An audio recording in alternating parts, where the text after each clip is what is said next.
O, tingnan niyo. Totoy na totoy, batang-bata, parang hindi ko pagkakatiwalaan. Sige, o ngayon, tingnan niyo naman yung nag-ibig ko sa inyo. Tingnan niyo, please. Tingnan niyo kung mukhang angel. Mukha bang angel? O parang pinagbagsakan ng langit ang lupa? O, huwag niyo nang sagutin. Kasi kahit anong itsura niyan, angel niyo pa rin yan. Kasi katulad ni Harvey, siya yung nagpakita ng magandang opportunity sa akin ng First Vita Plus. High school pa lang kami noon. Ako mismo yung nakapansin at naka-witness ng pagbabago ng mindset na meron siya na iba sa mga typical na kabataan. Talagang kapag kinausap mo siya, alam mong may plano, may gustong marating sa buhay, kaya doon ako na-inspire. At sumarga dito sa opisina mismo, nakita ko na grabe pala, napakaingay, napakagulo.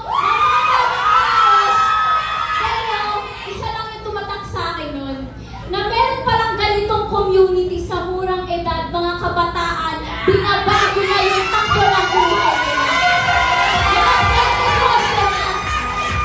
Kaya doon ako na-inspire, doon ako na-motivate. Sabi ko, parang gusto ko rin. So that's when I decided to join way back 2019. Ipinagsabay ang pag-aaral at pagnenegosyo. Scholar pa ako noon, simula high school up until college. Ibig sabihin, may maintaining grades. At naniniwala, sa mga typical na kabataan, yung naniniwala sa hashtag YOLO, alam niyo ba yun? O you only live? Ayun. Ako naman yung naniniwala sa hashtag ACADS is life. Ano yun? Kami yung mga kabataan na inaabot ng alas 2, alas 3, alas 4 ng madaling araw para lang tapusin yung mga projects, requirements, at even thesis.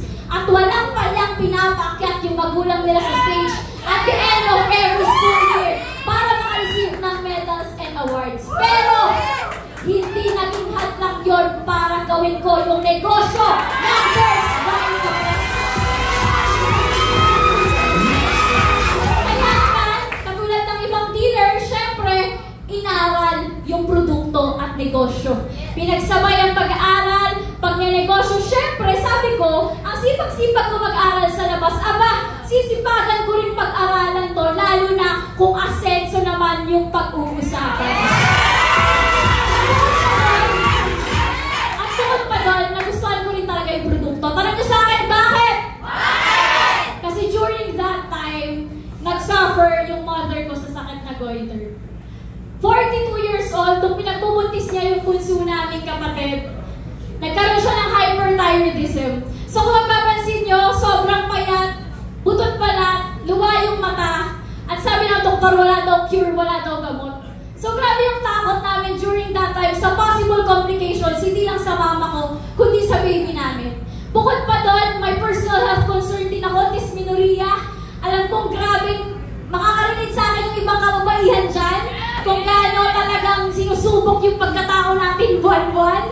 At constipated din ako. So hindi ako regular na dumudumi. Sa isang linggo, 1 hanggang 2 beses lang. Isipin nyo, 3 beses kumakain sa isang araw, pero hindi araw-araw na dumudumi. So grabe yung toxicity ng body ko during that time, na akala ko, normal lang. So pinagwalang bahala ko lang, pero alam na alam ko yung hindi normal, yung sakit ng nanay ko. But then again, faith kay Lord at faith sa produkto ng First Vita Plus. Kaya after consistently drinking Dalandan Premium Coffee Original and Guyabano Gold, nawala na yung dysmenorrhea ko, hindi na rin ako constipated.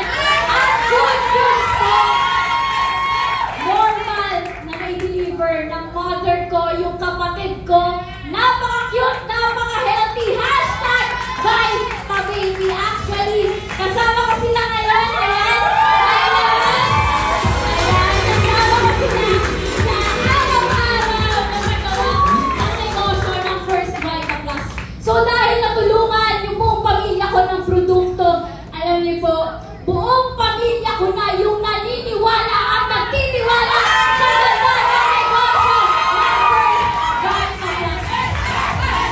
Isipin mo yun, negosyong sinimulan ko noon, pero buong pamilya ko na yung kumikita ngayon. Ganyan sa ganda, First Vita Plus lang yan.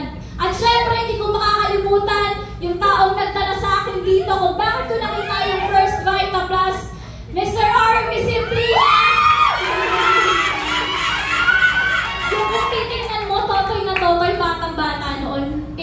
pinagdudahan ko pa.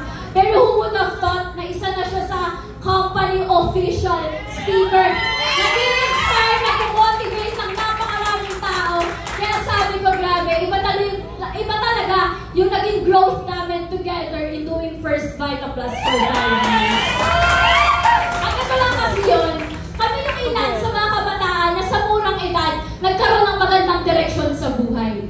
Sa murang edad na ilabas yung mga kakayahang hindi namin inaakala na meron pala kami. At sa murang edad na bigyan ng magandang opportunity at platform sa tulong ng First Vita Plus Kabataan Community. Kaya kung ikaw, yung ilan sa mga kabataang kagaya namin, ngayon pa lang, I welcome you to the Kabataan Community. Community na kung saan magtuturo sa'yo, tutulong sa'yo, at makakasama mo sa pag-abot ng mga bagay, sa pagtuklas ng mga kakayahan mong hindi mo alam meron ka pala. Because in First Vita Plus, you are not just an ordinary youth. Here in First Vita Plus, you are a youth with a mission, a vision, and a purpose. So be part of our movement. Kasi ako, at a young age, nahanap ko na yung purpose na yun. At a young age, I started sharing the good news of First Vita Plus. Sa napakaraming tao, ikunento ko lang. Kakilala ko man o hindi ko kakilala, kinakausap ko. Hanggang sa kunti-kunti, may naniniwala, may nagtitiwala. Hanggang sa kunti-kunti, nakakabuo ng sariling grupo. Siyempre, hindi ko ito ginawa mag-isa. Sabi ko nga sa inyo, may grupo. Kaya naman, nagpapasalamat ako sa grupo ng Legions of Zion! Salamat sa pagtitiwala at paniniwala sa kakayahan ko. Kaya naman, syempre, sabi ko nga, ako kumikita, nakakatulong sa kanila, pero hindi lang ako yung basta kumikita. Ang masarap pa doon, nakakatulong ka na, kumikita ka. Hindi lang ako, kundi yung mga taong nagtiwala din sa akin, kumikita na ngayon. At syempre, proud ko akong sabihin na after years of doing First Vita Plus, pagsasabay ng pag-aaral at pagnenegosyo, last year lang, I graduated in De La Salle University, Manila, with the course of Bachelor of Arts in Psychology, minor in Organization and Social Systems Development. Ang haba. Proud cum laude. Proud cum laude, and now a proud full-time young entrepreneur of First Vita Plus.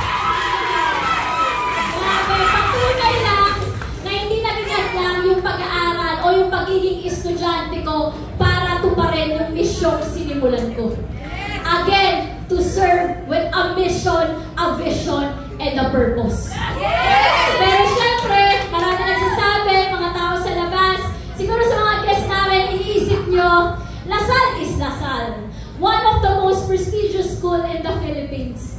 Pero at the end of the day, magkano ba yung pangakong sweldo sa labas? 20,000? 30,000? Sa isang Lasalistang katulad ko, cum laude ba? 40,000? 50,000? Isang buwan? But at what cost? 8-hour shift?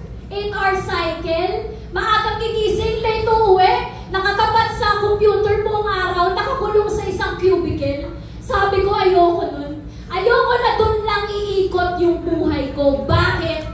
Kasi alam na alam ko that First Vita Plus can give me more than I deserve. At alam na alam ko na kayang-kaya kong doblehin, triplehin yung pangakong kita sa labas dahil sa ganda ng sistema dito. And true enough, dahil higit pa sa ina-expect kong kita yung nakuha ko dito. Bakit? I've earned my highest income in a month of 78,000 pesos. Isipin mo, kung ikaw mismo nakaka-receive niyan, 78,000 isang buwan, ano kayang pakiramdam? Gaano kaya kasaya? Sige, isipin mo. Kasi, syempre, masaya.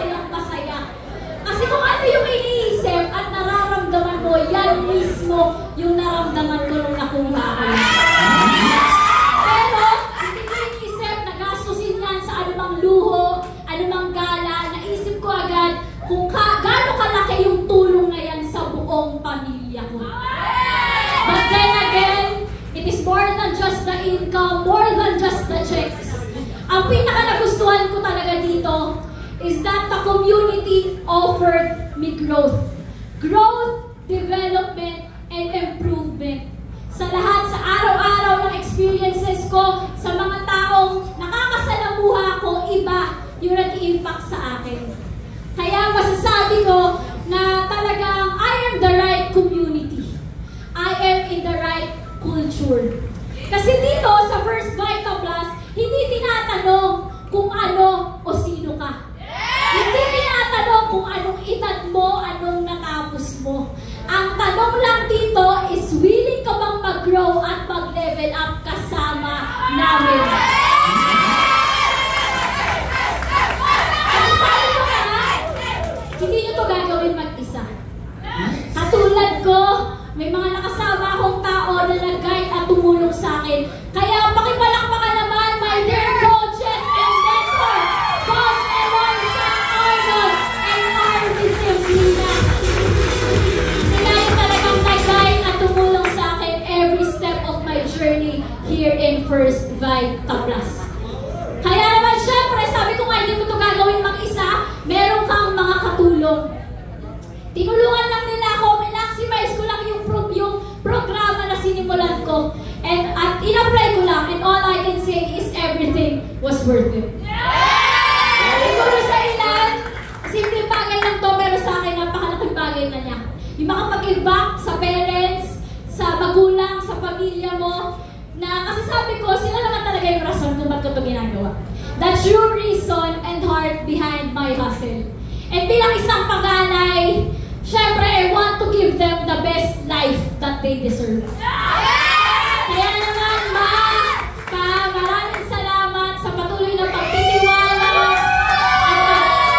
at pagmamahal na binibigay niyo. Kasi napakasarap na buong pamilya mo, yung kasama mo, sumusuporta sa'yo habang ginagawa mo yung negosyo ng First Vita Plus. These two amazing women, Ma'am Doy Tumpalan and Ma'am Patika Tumpalan, the persons behind First Vita Plus and the Kavaitaan community. Pakipalakpakan naman sila. Ang sila ng platform at Kavaitaan community. So, bago ako magtapos, gusto ko lang kayong iwan sa lahat ng tears namin, sa lahat ng guests namin, huwag niyong sayangin yung opportunity na ino-offer namin. Kasi sabi ko nga, katulad nyo, umuha ko dyan, nakinig ako yung nakakita, kaya ako yung nagdesisyon. Kaya sa lahat ng guests namin, ikaw yung nakakita, kaya ikaw at ikaw lang din yung magdidesisyon. So say yes to First Vita Plus and the Kavaitaan community. Because First Vita Plus gave me a different vision. It unleashed my untapped potential na alam kong marami sa inyo ngayon. Naghahanap lang kayo ng tamang tao, tamang opportunity, tamang timing, at tamang community na makakatulong sa'yo. And I am telling you, First Vita Plus is the answer. Kaya po kayo in the right choices na offer ng kumpanya, health freedom, time freedom, financial freedom, in short, ultimate freedom. Hindi para sa pamilya mo at para sa future mo bilang isang kabataan. Kaya naman, nandito yung taong nag-imbita sa'yo at buong Kavaitaan sa kwartong ito, sasamahan at tutulungan ka sa pag-abot